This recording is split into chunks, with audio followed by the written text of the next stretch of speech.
November is a big month for the Town and Country Planning Department as they observe World Town Planning Day followed by World GIS Day. Celebrated on November 7th, the territory joined more than 30 different countries to observe World Town Planning Day under the theme Equality and Social Cohesion in Planning. Planning is generally concerned with strategically charting a community's future. It encompasses a wide range of issues to achieve a balance of economic development, social welfare, and environmental protection goals. Tonight on this special edition Public Eye, we will hear more about the importance of planning, the BVI's planning and building requirements, local observances of World Town Planning Day and GIS Day. A warm welcome to those tuning in live by radio on ZBVI 780 AM. I am your host for this program, GIS Information Officer Nadia James Harris. My special guest tonight is Chief Physical Planner, Mr. Gregory Adams. Later in the program, we will be joined by National Address System Coordinator and GIS Officer, Mr. Troy Dawson. Mr. Adams, welcome to this evening's program. Thank you for having me. Can you tell us more about the role of the Town and Country Planning Department? Simply put, the role of the Town and Country Planning Department is to guide the sustainable growth of the BVI as a whole. And as you mentioned in your intro, it includes a number of disciplines. We have to be concerned with the environment, we have to be concerned with the economy, and in trying to balance all of those, come up with sustainable solutions for development to guide the territory's future. And in working to achieve this mandate, who are some of the local and international agencies that your department collaborates with? We work with several agencies. Routinely, we have a monthly meeting to prepare for the Planning Authority, and that includes agencies such as disaster management, environmental health, public works, conservation and fisheries, the police department, in some instances, the BVI Airport Authority, to name a few. There are others, but those are some of the key and central ones that we work with on a regular basis. Can you provide us with some examples of how this collaboration effectively works in action? What happens? Sure. What happens is when you submit an application for a decision to the Town and Country Planning Department, we then have to circulate that to get input from a variety of agencies, because naturally we don't have all the expertise within our department. So, for example, if it's a development that has to have that has a restaurant, for example, then we would include input from environmental health, because they're the ones that would certify that establishment on an ongoing basis. So we get them to look at issues that have to do with waste management from the facility. And in some cases, they do give input on the flow and the design and the layout of the facility as well. So that's one example of how we would take input from that agency, and that becomes a part of the recommendations that we make as a Town and Country Planning Department to the Planning Authority to help them to make their decision. And speaking about planning, we observe World Town Planning Day on November 7th. We observed that a few days ago. Yes, last and Friday. We have GIS Day coming up in a few days. Could you tell us why these observances are important to the territory? Yes, I think especially for World Town Planning Day, it has been at least a couple of years since we've celebrated it locally, as it's an international celebration. And we decided to reintroduce the celebration of World Town Planning Day this year because we were becoming concerned about getting our message out, the Town and Country Planning Department's message. And we thought that starting with that celebration would be a good way to launch a more long, public relations campaign. And so in keeping with the theme, which has to do with equality and social cohesion, we're trying to make sure that we include everyone in the message that we're bringing forward about what planning is about, what the department is about, and what are some of the things that we see as important to the territory from a Town and Country Planning perspective. And Mr. Adams, what is the message of the Town and Country Planning Department? That we have to plan today with tomorrow in mind. I had the benefit of working with a planner recently, and he mentioned to me that in his mantra, his philosophy was, we plan for us, not only for me today, but for us tomorrow. And I think if people grow to understand what that means, then the decisions that we make in our everyday lives today, if we're conscious about how they would affect us in the years to come, then we will be doing what we call sustainable development, and it would benefit us all. When we talk about sustainable development and planning for tomorrow, we tend to think more about children, planning for the generations to come. Right. And with proper planning, there also comes the flip side of challenges. Not everybody's going to do the right thing. That's right. That's right. What are some of the challenges that the department faces on an ongoing basis? Yeah, I think I could summarize that maybe into two main categories. The first being the lack of a comprehensive land use vision for the territory. And by that I mean, most people are familiar with the term zoning, which is a very common practice in planning throughout the world. We don't have zoning in our territory. We don't have a comprehensive land use map that suggests that these uses are expected to happen in these different locations. And so absent of that type of guiding principle, we are then left to make decisions on applications and proposals, mainly based on traditional land use patterns that we have established over the years. And so there are times when making decisions based on that basis, we leave ourselves open for challenge, because it could be seen as being a bit arbitrary and as my old professor used to say, arbitrary and capricious, just without a real firm basis. The other challenge that we have is the one of illegal development that happens consistently throughout the territory. We almost every day we are getting complaints about someone building or starting to build something in some location, and many times when we check, they have not filed the necessary applications nor gained the requisite permissions to do what it is they've set out on building. Speaking about planning, building applications and different things like that, what are the planning guidelines that govern your approvals and any applications that are processed by the department? Yes, we have a number of guidelines, and the guidelines are what we use to help us to be consistent in our decision making throughout the review of applications. The guidelines address different planning considerations, such as the parking requirements that may be required for certain development, the height restrictions that may come into play, what would be what we call setbacks, that has to do with how close you can build to your property line, and then other areas such as what we call the coverage, and that really speaks to how much of a footprint of a building if you have an acre of property, naturally we won't allow you to build concrete on every square inch of the property.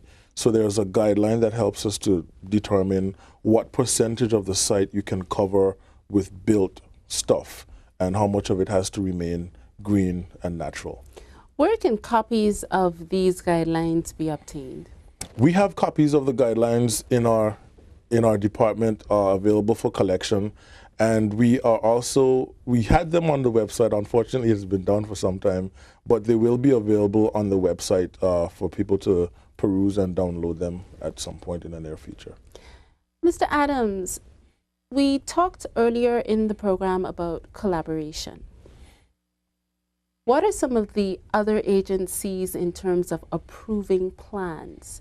Do you work closely with the Building Authority, Planning Authority? Tell us more about this effort, effort. In the BVI, we have, I would call it a fairly unique process. We have two separate regulatory agencies that have to give approval in order for someone to construct a building in the BVI. The first level of approval has to come from the Planning Authority, and the Planning Authority is facilitated by the Town and Country Planning Department. So in other words, you would make your application to the Town and Country Planning Department, but the decision really comes from the Planning Authority. What the department does, we are the technical arm of the planning authority. We do the review, and then we make a recommendation based on the guidelines whether or not the approval should be granted. And then it's up to the planning authority to make that decision. Presently, the planning authority meets once a month to review the plans, and then they grant the decisions that then the Town and Country Planning Department passes on to the applicants.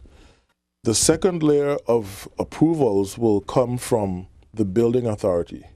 I might add that at the planning authority, we more look at the spatial arrangements. Again, how many parking spaces you need, what kind of access, what kind of setbacks, those kinds of arrangements we look at from a planning perspective. Now, the building authority, they look at the structural integrity of the building and determine whether or not it's satisfactory and can be approved. And so it's two separate approvals that you're granted. Have you ever had situations where people, I wouldn't say bypass one committee, but you have an application that got through one, but somehow or the other it went through the cracks, or for some reason it didn't get through the other authority? Sure. Over the years, I'm sure there have been many examples where one or the other has been bypassed. But recently, I'm glad to say that we have put systems in place to where we try to minimize that. And I think the systems are working quite well so that you don't have a situation where an applicant can go to the building authority without having approval from the planning authority. There are certain checks and balances within the system that are designed to prevent that from happening. Mr. Adams, we spoke earlier, or rather a few moments ago, about the planning guidelines. How important is it for an applicant to refer to these guidelines when making an application for planning permission? It is extremely important. As I said, these are the guidelines that we use to determine whether or not it's appropriate to approve an application. So the more the application meets the guidelines, the more streamlined the process would be for that particular application. We do have cases where the guidelines are not met in many cases on many levels, and so we have to spend quite a bit of time going back and forth with the applicants to make sure that the correct information is represented so that we can consider the application. And in some cases, they can provide the information and meet the guidelines, and then it moves to approval. In other cases, they just don't have the information or cannot provide the requisite information, and unfortunately in those cases we have to refuse those applications. How long does an application generally take? Generally, the meetings happen on a monthly cycle, so we try to make sure that as long as the application comes in a reasonable time, we take no more than about a month, on the outside maybe 6 weeks, to get a decision back to the applicants. Now, there are some projects that are much larger in scope and require a much more detailed review, and so those usually take a bit longer, and it's difficult to say on average how long. It just depends on the case and how much review and how much collaboration and circulation of those applications have to happen before we're comfortable making a decision on those. And by comfortable, you mean making sure that the application meets the requirements and that it falls in line with everything? Yes, and even further, so we have a process where, depending on if it's a large-scale hotel, for example, on the coastline, that may require what we call an environmental impact assessment, which in and of itself takes some time to produce that type of document. And once the document is produced, we then have to review it because it tells us what sort of mitigative steps would be needed to be taken to allow that application to be built. And if it is that we're satisfied that there's room within the scope of the development to meet those mitigative steps, we can approve it. If the project just cannot mitigate the negative impacts sufficiently to our satisfaction being the planning authority, then we have to either redesign or at least refuse the application on the terms that it has been presented. When we return, we're going to hear more from the Town and Country Planning Department as we discuss the territory's planning regulations, the territory's building regulations, and hear more about GISD.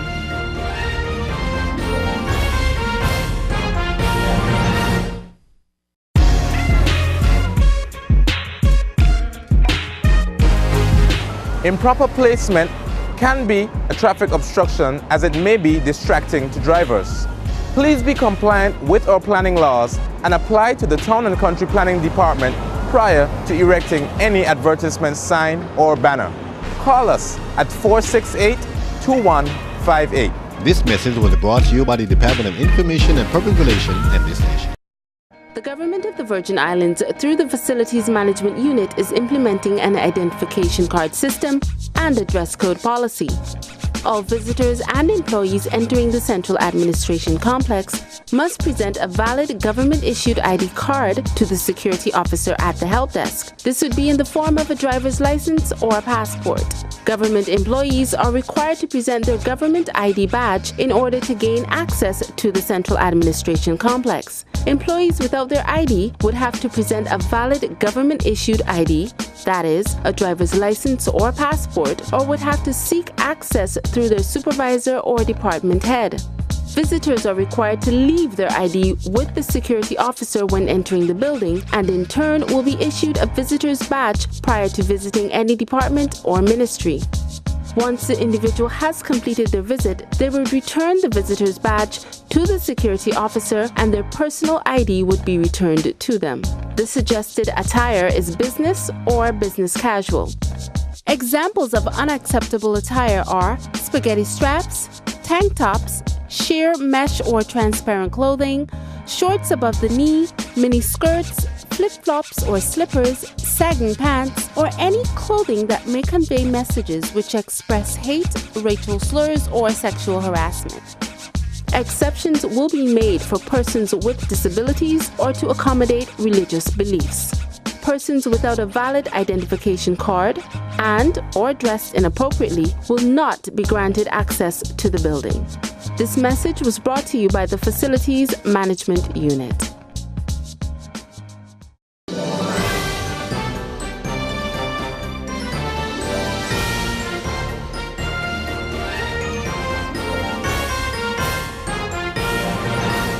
Welcome back to this special edition Public Eye, where we are talking with the Town and Country Planning Department. My special guest is the Chief Physical Planner, Mr. Gregory Adams, and we are basically talking about World Town Planning Day and GIS Day. Mr. Adams, please tell us about development from a planning perspective. I'm glad you asked, because this is one of the areas that we believe that most people in the general public don't have a good grasp as to what really constitutes development. From a planning standpoint, development is constituted by a number of areas. If you're planning on building a home, that's one of the most familiar ones to most people. If you're going to build a home, apartment building, a building, office building for rent, all of those are pretty clearly, what we consider development. But then there's some other areas that people might not think of. For example, if you're planning to subdivide land, most people come from families that may have a large estate and the land is needed to be subdivided so that individuals can have their rightful share. The subdivision of lands constitutes development. If you're having a big event and you want to put up a banner to advertise the event, the advertisement signs that you put up for that event are constituting development under the Planning Act of 2004. Mr. Adams, say that again, please. Yes. If you are having an event and you need to advertise by putting up a big banner or a sign of any nature, or if you have a business and you want to put up a sign, advertisement signs are under development regulations in the Planning Act of 2004. So people actually have to get permission to erect banners. You can't just go and slap on a poster. You can't just go and erect a banner just like that. Exactly. And the way the Planning Act is written, the planning department has the legal right to review the message that's being posted for public consumption, so that obviously any messages that may be deemed to be lewd may not be granted approval. In most cases, what we expect of the applicants is that they would give us a graphical representation of what the sign entails. That way we can review it and give them feedback as to whether it's appropriate or not. Mr. Adams, what are some of the key issues? Speaking about development again, what are some of the key issues to be considering when you're preparing to build? Things you spoke about setbacks in the first segment of our program. What else should we consider? Setbacks are probably one of the key bits that we look at, because that has to do with how close you can build to your property lines. And as I mentioned earlier, when we talk about planning, we're just not only talking about one individual. We have to look at it within the context of the bigger picture. So when we look at setbacks, if typically for a residential development, if you're just building a standard home, your front setbacks, which means the setback where you approach the building from, you shouldn't be any closer than 20 feet to your property line. And in the rear, you shouldn't be any closer than 10 feet from your property line. On the sides, it should be no less than 8 feet for a single story, 12 feet for a two-story building. So there's a certain envelope that you have to fit the building within. That's one of the first steps you should be looking at when you are making plans to build on any property. What is the available, we call it the building envelope. How much of that site can you actually touch with building when you just look at the setbacks? There are other spatial requirements that come into play. Most of the homes that we build have to have septic tank and soak-away facilities, and we require that the septic can be no closer than 15 feet from the building and also 15 feet away from the property line. So now you start to see that because you have to accommodate all of these other features, you really wouldn't be able to build from boundary to boundary on the property. You have to leave space to accommodate other services. Other issues come up, such as parking. You have to have a certain amount of parking provided on the property. In residential, you have to have one parking space per residential dwelling unit. So if it's a single family house, you only are required to provide one parking space. If you're looking at apartment buildings, the number of apartments that you're building determines the number of parking spaces that you need. One parking space per apartment. So, Mr. Adams, if you have a situation where someone applied to build, say, a 4-5 bedroom apartment building, and they have the adequate water supply and sewage system for that, but when they start building, it's a case where instead of 4 or 5, they build 6 or 7, but you still have your sewage system for that 4 or 5. What happens in a situation like that? That's exactly why we have to monitor construction after approval is granted. Because we've seen this happen. This is not a far-fetched scenario by any stretch of the imagination, unfortunately for us. But we've seen it, and what we have to do is to monitor, once we grant approval, to make sure that construction is happening in accordance with the approval that was granted. Now, under the Physical Planning Act, it determines that you could have what is called a minor breach or a major breach of the approval granted. If it's a minor breach, well, I'll stick with the scenario that you give. The scenario that you give would come under what we call a major breach, because they're building much more than what was approved. And so we would have to then intervene and issue a compliance notice, which by issuing the compliance notice, the property owner is required to cease from further construction until the matter is completely resolved. Now, would that constitute? It mean they have to go back and have new architectural plans drawn to indicate to the planning authority exactly what is being constructed and what the final intent will be based on the path that they've now chosen. There's no guarantee that the authority has to accept and approve that plan. So if they don't, then the decision may be to ask the property owner to reconstitute what was previously approved. And that might mean some level of demolition restore the building to match the approval that was granted.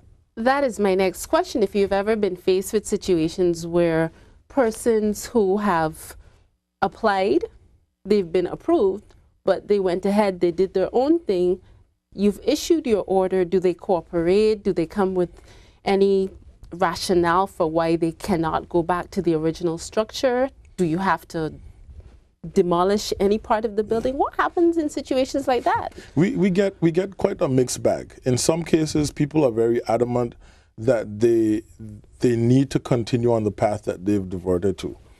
And so they would submit plans, and in some cases they may have enough land space and can meet all the other requirements to allow them to pursue that larger or different development. And then that's approved, and then they can continue on. That's fine. There are some cases where they just don't have the land space to accommodate everything that they have now decided to include in the development. And that's where we hit a sticking point where the compliance notices have to be issued, stop orders would have to be issued. If in many cases people continue to pursue the development in spite of the orders that are granted.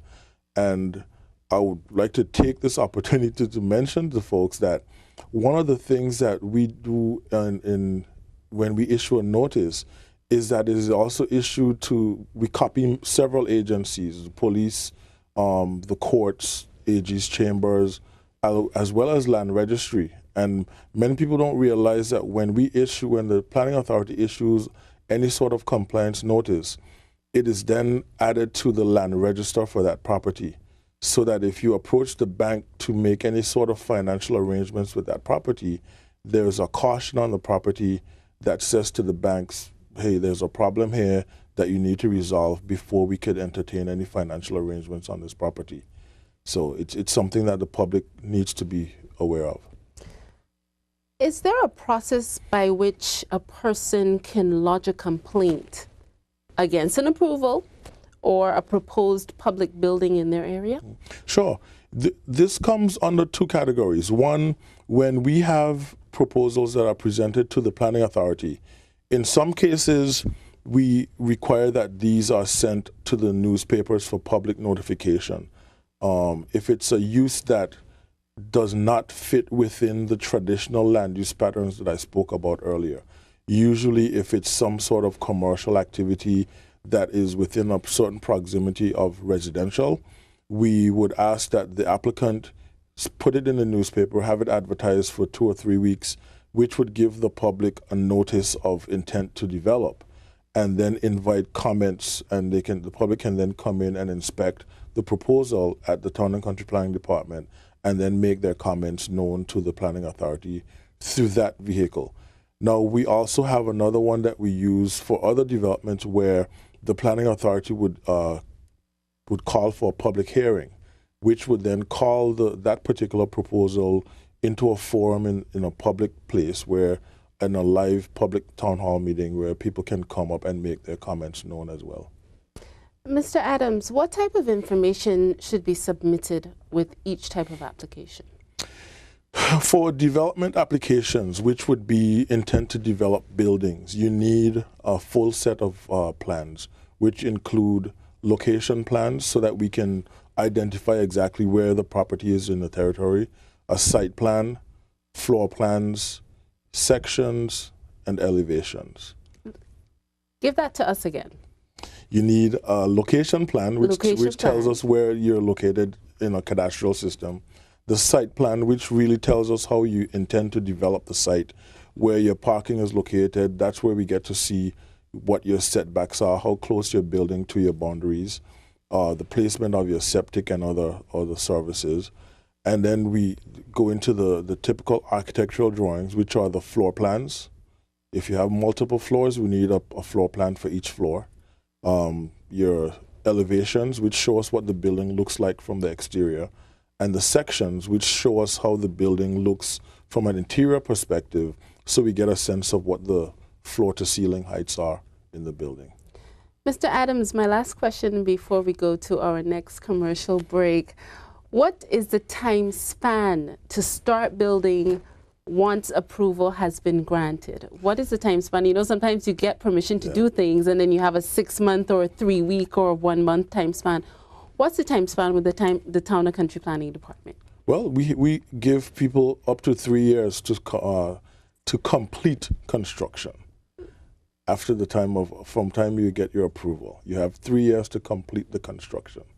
Now, if you see that the 3 years are approaching and for any number of reasons you haven't started or you won't be able to complete, then you could come in and apply for an extension of time. That there's no charge for that as long as you apply for it before the time has elapsed. So you have 3 years to complete construction from the date of approval. And in terms of the penalties, because we've been talking about applications, we've been talking about the time span, we've been talking about issues for consideration. Are there any penalties in place for persons who do not apply, who don't run the way they're supposed to, who do not comply, they do not follow these notices? Yes, we do have what I would consider to be quite severe penalties. They're categorized into 2 areas. If you're found what we call a summary conviction in the magistrate's court, the penalty is up to $25,000 for your first instance. If you're a repeat offender, that goes up to $50,000, no more than $50,000 for subsequent offenses. Now, if it's an indictment, the penalties basically are doubled. If the first offense is no more than $50,000 and subsequent offenses are no more than $100,000. So, and the Act also provides for once a judgment has been determined that someone has breached if you've erected an illegal structure, you are then instructed to remove either all or the part that is offending. And if you don't remove it, the law allows for the Town and Country Planning to remove it and then present the bill to the owner for the cost of the removal of the offending structure. So we have situations where they're fined and then they're also billed for the cost of whatever it's going to take to remove the offending structure. And do we have repeat offenders in this? Not to my knowledge, but we do have people that really flaunt and flirt with the system severely. We have, right now, we probably have over a dozen cases where we have active compliance notices pursuing different property owners who have, for whatever reason, chosen not to comply with notices that we've issued. So it all hinges on us getting a conviction in one of our courts before these penalties are deemed payable. And when we return, we will be joined with the GIS officer, Mr. Troy Dawson, as he talks about World GIS Day. Stay tuned.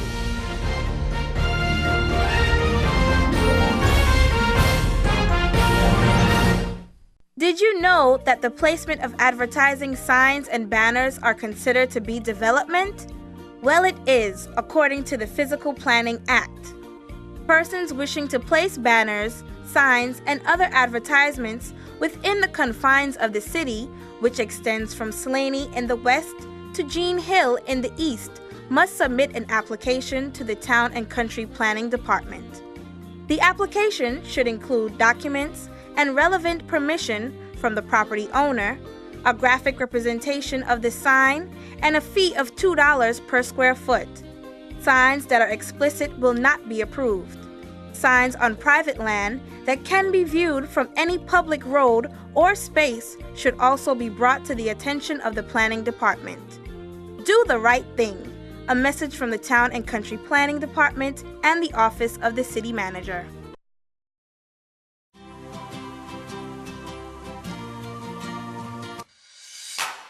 Did you know, in South America, Europe, and North America, the BVI is marketed as a premier Caribbean destination for business or pleasure?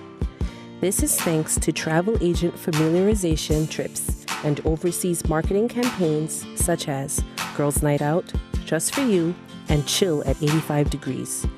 Also, the mobile app BVI IT is bringing sunshine, the beach lifestyle, and a taste of the BVI straight to the users' smartphones.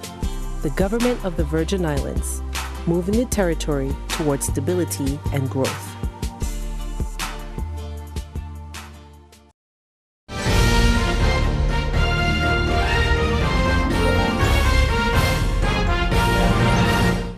The department uses GIS for locating project sites.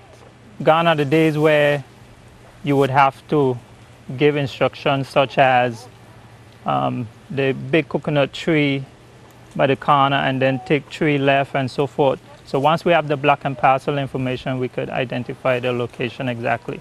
We don't necessarily have to leave the office to execute certain measurements. For instance, bush cutting or gut cleaning, we can make those measurements right on the computer screen and establish the distances. And this helps to make the department more efficient. Thus, the execution of the projects can be done in a timely fashion, and the public would see and benefit from the whole fact that we can execute at a quicker pace. We use GIS at the National Parks Trust to map plants and animals. These could be critically endangered animals like the Anegada rock iguana or red mangrove species that we are mapping the replanting sites along the southern coast of Tortola. We also use it to map historical sites because at the National Parks we manage the environment as well as historical sites, in addition to mooring buoys at various locations around the marine environment. We use GPS units similar to what I'm holding right now, and we go out in the field either with research scientists that we're working with, or our staff can go out collecting them as part of their everyday duties. Well, our mandate, our vision, is to protect and manage designated natural and cultural protected areas. So we have 21 national parks and we have a limited number of staff. So using GIS is a very efficient way of mapping what we have and then portraying that information in a map so that we could show our boss, the director of the National Parks Trust, as well as ministers and other heads of department why it's important for protected areas, or we can also show the general public and students what they have in the BVI, what is unique to the BVI, and why we should protect it. So it's wonderful for public awareness and education as well, because it's much easier to look at a map than it is to look at an Excel spreadsheet. And going out there and having photos, because some of these GPS units can actually capture pictures as well as video. And so we can capture all that information and come back in and produce something that we could show and display information about plants and animals or historical sites or mooring buoys and marine areas of the BVI. Well, the Conservation and Fisheries Department, we manage natural resources of the Virgin Islands, and we use it to monitor habitat, and we use it to monitor habitat changes. That will be changes in our mangroves, or coral reefs, or seagrass, or salt ponds, beaches, or coastline, and other areas like that. Well, we collect various environmental data. We collect water quality data from different areas where people swim or where there is water that is conducive to people's health. We collect data such as turtle tagging sites, turtle monitoring sites where turtles nest. We collect data on the changes in our coastline, changes in our beach profile, how the area changes, whether through reclamation, erosion, degradation, changes in coral reefs, what areas have been diseased, destroyed by anchorages, and fishing zones as well. A warm welcome back to this program, a special edition Public Eye, where we are talking to the Town and Country Planning Department. Joining us is our GIS Information Officer, GIS Officer, Mr. Troy Dawson from the Town and Country Planning Department. You knew that was going to happen, Troy. You knew that, right? Hey, we spoke about this many times. I told you guys need to change that name from GIS. Maybe we can work a compromise. Maybe we can work a compromise.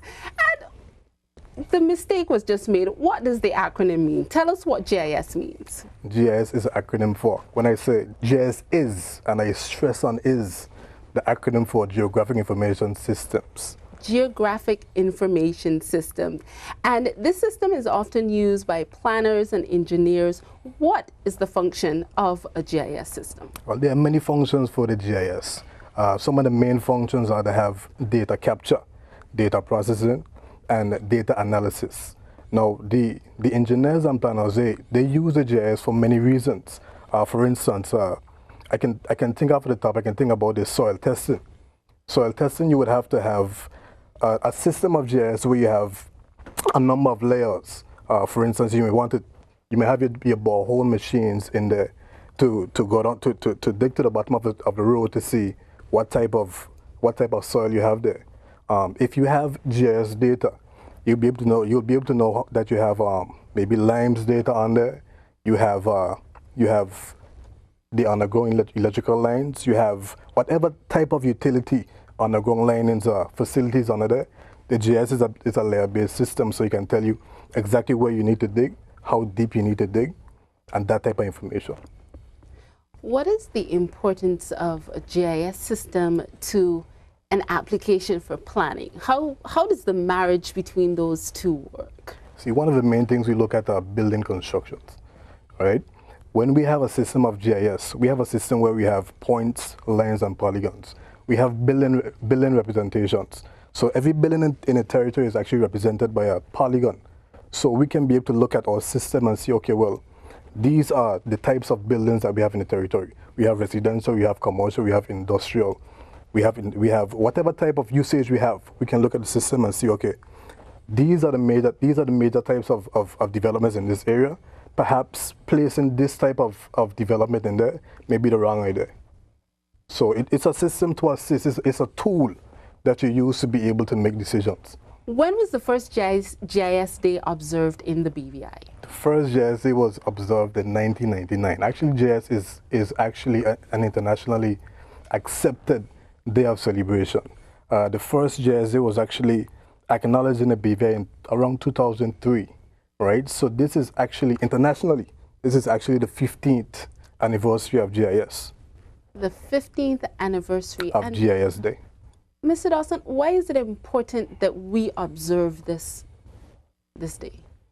Well, one of the main reasons are public awareness. We need to be able to have the public aware of this type of technology that we've been working on for so many years. So, you know, it's a matter of knowledge transfer and seeing the different types of applications for the GIS. What activities does the department have planned to observe the day? This year we plan to have a short ceremony in the breezeway. Actually, we're going to have selected speakers. We're going to have Mr. Adams say a few words on the GIS.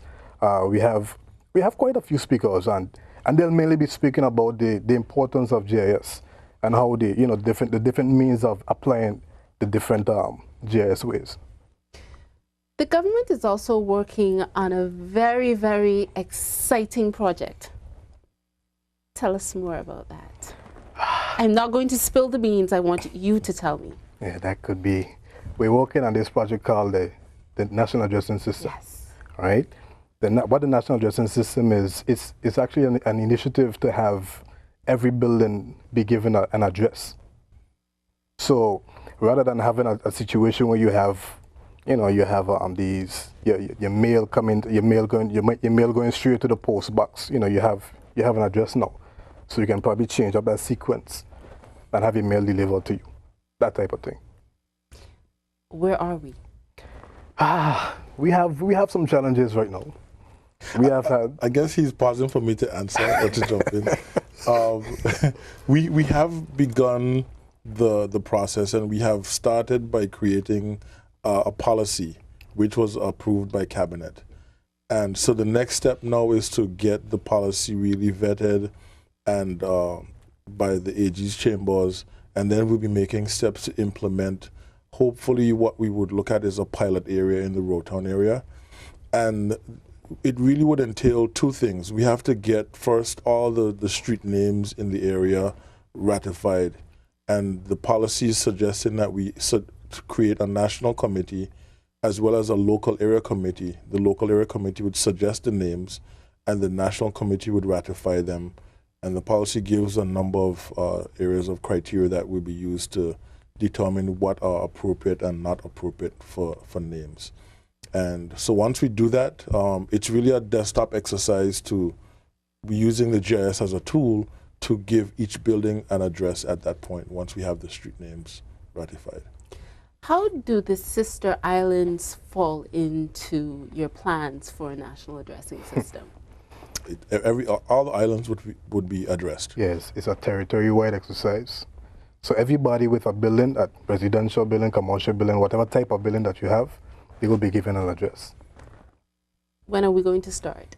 I guess that question would have to be answered by someone other than us, but hopefully we'll be getting it started in the coming year. We'll be able to get the pilot project done, and then that would be the impetus for moving on to other areas and getting the territory covered.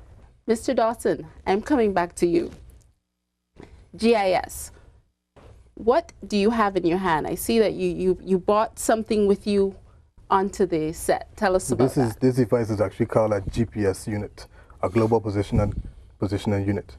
What it is a device that we use to capture data. Actually, this device was used to capture all of the fire hydrants for fire department. Fire department is one of a part of the national addressing, a part of the NGIS that we have going. Actually, NGIS is a committee that we meet the last Thursday in every month, where we share data and we discuss difficulties or progress that we make for GIS. So this device was used to be able to capture many different types of data. What we do is we capture the data with this device, we upload it into the system, we process the data, and then we use the data for analysis purposes. When we capture data, is this similar to that satellite image that we would see in the movies, so to speak, or the movies takes it a little too far? See, we have made so many advances. People tend to, for instance, the last GIS day, we had some displays there. Most people came in, they saw some of the mapping that we have, some of the data that we captured, and they kind of reference it to Google Earth. Actually, what we have, in my view, is a bit better than Google Earth, because we actually have data within our grid, our coordinate system. So what we capture, you can't find on Google Earth. If you go to Google Earth right now and you enter probably administration complex, it will probably take you around the world once, twice, maybe 3 times, and you still wouldn't be able to find it. But now, our system, which ties back into the NAS, the National Addressing System, you should be able to type in admin building, and it will point out, identify the admin building. It will probably give you a picture of the admin building. It would probably even show you how to get to the admin building. So the NAS and the GIS, they tie hand in hand. So, as you know, the NAS is a system that's designed mainly for emergency responders. The first responders, fire, the ambulance, police department.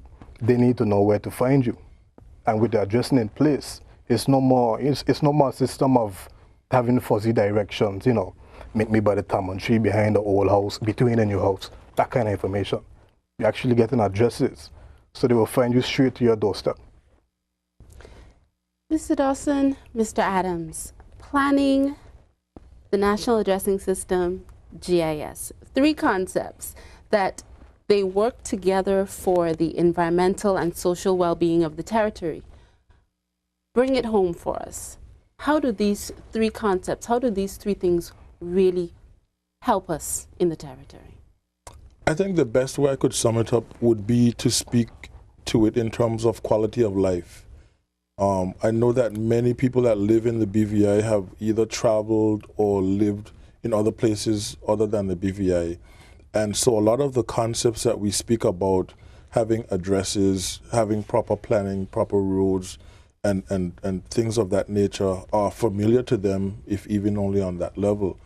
And I feel personally as well as professionally that the BVI is ready to take that next step into our development phase. We have been developing the territory for a number of years, and it is a good time to move forward come into the 21st century, have addresses so that we could have proper responses with, as Mr. Dawson said, with our first responders. We have hurricanes and other natural disasters that people unfortunately get injured in at times, and the quicker we can get relief and assistance to them, it would be better for everyone, and the addressing system and good planning are good techniques to make sure that happens. Mr. Dawson, Mr. Adams, students, for anyone planning a career in GIS, planning, surveying, what advice would you give them to prepare to head into this direction? I'll start with planning. Planning is what we consider to be a very much an interdisciplinary field. So many people come into planning from various backgrounds. Personally, I got into planning from a design background. My background is in architecture, and I did my graduate studies in urban planning. But I've known people who have come into planning who may have studied geography, economics, medicine, many different backgrounds, and then study planning at the graduate level. So you can come into the field of planning from any number of disciplines. To become a certified planner, in most cases, you have to have that graduate level, but you don't necessarily have to have a graduate level degree. Mr. Dawson? I would add that GIS and planning goes hand in hand. It takes two hands to clap, two fingers to snap. So once those hands are placed together, you know, the decision making, it takes the guesswork out of decision making. So in terms of getting involved in GIS, there's so many sources. There's a bunch of online sources. One main source would be ESRI. That's Environmental System Research Institute. They are the prime supporters for GIS. They offer the software. They offer the different types of applications worldwide. So that would be a great starting point. Thank you, Mr. Adams. Thank you, Mr. Dawson, for coming on to this live program and sharing more about town and country planning and the GIS system. Equality means giving an equal voice and consideration to all stakeholders affected by a planning process. Plans that respect the equality principle result in more inclusive communities where everyone has better economic and social opportunities and where all values and resources are protected. On this special Public Eye, we've been discussing the importance of planning, the territory's planning and building requirements, along with the local observances of World Town Planning Day and GIS Day during November. My featured guests have been Chief Physical Planning Officer, Mr. Gregory Adams, and National Addressing Systems Coordinator and GIS Officer, Mr. Troy Dawson. As we close, we thank all those who tuned in via radio and television. We also say a very special thank you to our production team of the Department of Information and Public Relations, ZBVI 780 AM and CBN Channel 51. We invite you to visit the government website at www.bvi.gov.vg and follow us on Facebook, YouTube, and Twitter at BVI Government. I've been your host for this program, GIS Information Officer Nadia James Harris.